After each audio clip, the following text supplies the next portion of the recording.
Les isekai m'ont toujours fait frissonner. Je sais pas, mais quand je vois ces visuels incroyables, ce monde fantastique, je me dis vraiment que cet univers est fait pour moi. Après tout, je m'y suis tellement habitué après toutes les conneries que j'ai déjà vues. Et ce monde fantastique où tout peut arriver, il a toujours cette petite particularité qui le démarque des autres. Et c'est dans Danmachi que j'ai retrouvé ce sentiment que j'ai toujours recherché. Jusqu'à ce que je me rende compte que c'est pas un isekai. Mais c'est pas grave, car au fond, qu'est-ce que ça change? L'anime nous fait ressentir des choses dans un univers incroyable, et c'est tout ce qu'on demande. Mais alors, pourquoi est-ce que personne n'a parlé de Danmachi? La série a enregistré plus de 20 millions de ventes, et ils ont même fait un jeu sur PS5, qui est horrible, mais un jeu sur PS5. Mais alors, comment tout le monde est passé à côté de ça? Alors que pour moi, il aurait pu largement avoir sa place parmi les grands isekai. Déjà, Danmachi, c'est quand même sorti en 2013, alors que la saison 5, qui est la plus récente, est sortie en 2025. Et bien que le studio soit aussi régulier que Baguette Salée, l'anime avait tout pour devenir un grand nom parmi son genre. On nous présente Bell, un aventurier nul à chier qui se fait fumer à chaque fois qu'il brave le donjon, et qui se fait sauver un jour par hasard par Aiz, l'une des épéistes les plus importantes du royaume. Et Bell, même s'il a le niveau le plus bas, il sait reconnaître quelqu'un de puissant. Et on dirait pas, mais il cache en fait des pouvoirs incroyables, qui vont être découverts par Estia, l'une des centaines de divinités qui protègent Orario, la cité des dieux. Mais pourquoi des dieux et des humains cohabiteraient ensemble? Les dieux sont descendus sur Terre pour créer des familias, qui sont des sortes de guildes gérées par les dieux, et chaque familia part explorer le donjon à la recherche de ressources et de prestige, tout en affrontant des monstres de plus en plus dangereux au fil des étages. Attends, ça me rappelle quelque chose. Et notre bel ami Bell, il est déjà dans une familia. Pas la familia Loki, l'une des plus puissantes et dont fait partie Aiz. Pas celle de Freya, celle de la déesse la plus belle et influente, mais bien celle d'Estia, littéralement la déesse la plus détestée d'Orario. Mais perso, je dis pas non. Et moi, les dieux, je les prends vraiment pas au sérieux. Après être descendus du ciel car ils s'ennuyaient, ils ont scellé leur pouvoir divin, devenant aussi vulnérables que les humains. C'est pour ça que tu peux voir des dieux en train de trinquer dans un bar, ou en train de comparer la taille de leur poitrine. Des choses de dieu quoi. Mais Estia, elle, bien que détestée par la majorité des dieux, tient vraiment à Bell et à son rêve d'explorer le donjon.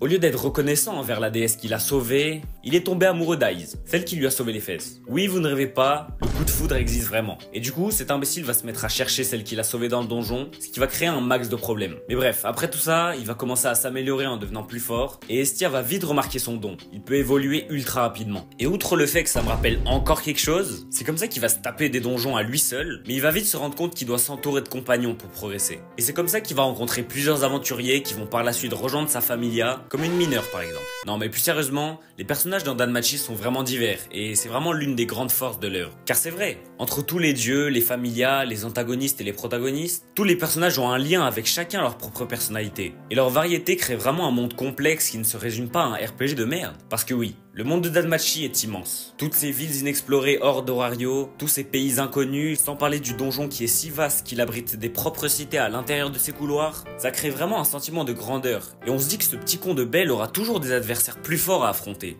On se rend vite compte qu'Orario est la ville la plus dense en termes de familia et de puissance en général. Et quand on voit la progression de Bell, la place qu'il commence à avoir par rapport aux autres personnages et familias, on se sent vraiment progresser avec lui. C'est vrai, quand c'était un petit rang E qui arrivait à peine à battre des gobelins, et qu'on voit qu'il se bat maintenant contre le même Minotaure qu'il avait humilié, on se dit qu'on a vécu avec lui. Et c'est pas seulement le personnage de Bell qu'on apprécie, on suit aussi tous les autres personnages qui sont intégrés au fil de l'histoire, et surtout Estia depuis le début, à qui on s'attache malgré son caractère un peu collant. Non mais sérieux, depuis le début de l'œuvre, elle fait que crier et lui sauter dessus quand Belle arrive. Ah là là, sacré Belle. Ah, parce que je vous ai pas dit, Belle, c'est un petit charmeur. Je sais pas comment il fait, mais il arrive à aimanter un nombre de filles impressionnant au cours de son aventure. Après, vous me direz, c'est dans le titre. Mais le fanservice de fou qu'il y a dès le début peut vraiment être dérangeant. Et en fait, c'est principalement l'une des raisons pour laquelle Danmachi n'a pas la place qu'il mérite. Par exemple, la première fois qu'on nous présente Estia, qui est censé laisser un symbole fort en tant que déesse dans cet univers, c'est du fanservice direct. Et c'est comme ça pour la plupart des persos féminins. Déjà que je les trouve vraiment pas assez développés, à part certains, si on leur donne cette image dès le début, comment veux-tu qu'on prenne cet animé au sérieux? Sans parler du fait que l'animé a une apparence simpliste, avec une comédie plutôt mal gérée, et sans compter l'intrigue qui est ultra floue, d'accord, Belle veut devenir plus fort pour se rapprocher de sa dulcinée. Mais outre le fait qu'on a déjà vu des motivations plus admirables, y a pas de réel but. Il va dans le donjon, il s'entraîne, puis il règle un problème, et un nouveau se pose, et on sait pas vraiment ça va. Bon, après, c'est plutôt au début, parce que la suite est beaucoup plus fluide. Mais quand tu commences ton histoire avec ces éléments, malgré tous les points forts, ça va forcément t'handicaper. Et je pense que c'est pour ça que ça a été plutôt mal reçu. Car quand j'ai vu les avis, je me disais d'abord qu'ils allaient être mitigés et qu'il y aurait quand même des vrais fans, malgré les haters. Mais en fait, j'en ai principalement vu du négatif. Et je trouve ça dommage que Danmachi soit pointé du doigt à cause de son apparence de harem bizarre. Parce que Danmachi, c'est loin d'être que ça. Oui, il y a du fanservice. Oui, l'action et les enjeux manquent un peu au début. Et quand on suit une histoire, il faut prendre les choses avec du recul. Et pourtant, Danmachi n'est pas vraiment populaire. Quand on pense aux animés fantastiques,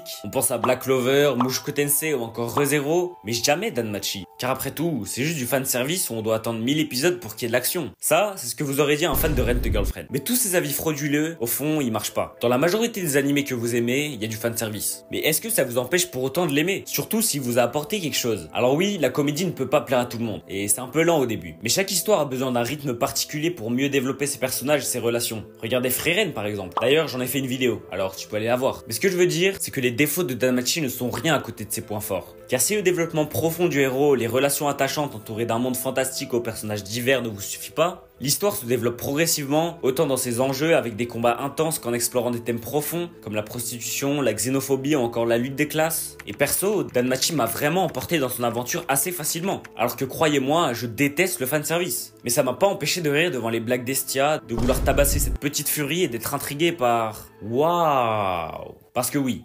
Danmachi, c'est bien plus qu'une simple aventure. L'anime mélange action, progression du héros et développe les relations entre les personnages, tout en nous donnant envie de suivre la suite avec des moments drôles et des moments de tension. Et c'est pas juste une histoire de donjons et de combats. On suit aussi l'évolution de Belle, ses galères, ses réussites, et tout ce qui le pousse à aller plus loin. Et quand j'ai regardé, j'ai vraiment tout fini super vite tellement ça passait bien. Surtout les dernières saisons qui sont vraiment incroyables. L'anime est normalement disponible sur Crunchyroll et sur des sites douteux, donc foncez le voir. N'hésitez pas à me dire dans les coms si vous aimez l'anime et si vous connaissez d'autres animés dans ce genre. En tout cas, c'était Tamo, et moi je te dis à la prochaine.